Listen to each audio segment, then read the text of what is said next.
Guys, this is VNfatBIKER. So we're now around 20 kilometers from the Taal Volcano. So makikita nyo kanina is more on zero visibility. Kanina kailangan mo talagang gumamit ng hazard light. Okay, as you can see here, stop over mo tayo, kakain tayo dito. Makikita nyo yung lahat, mapa building, mapa roads, tad po ng ash pole.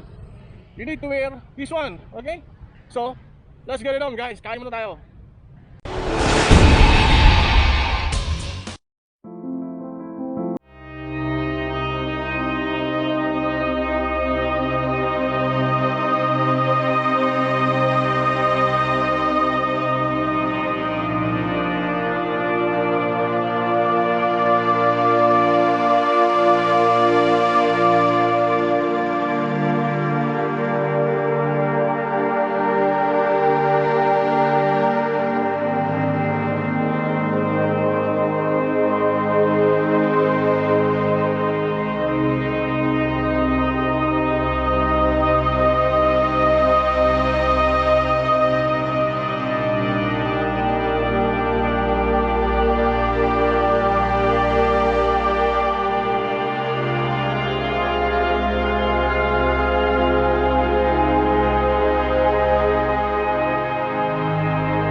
VNfatBIKER, nandito na po tayo mismo sa harap ng Taal Volcano na nag-e-erupt po. Kanina po sumabog ng maliit at sinusubaybayan po natin ang susunod na pagsabog. Masakit na po sa mata at hininga yung alikabok na binubuga ni Taal Volcano.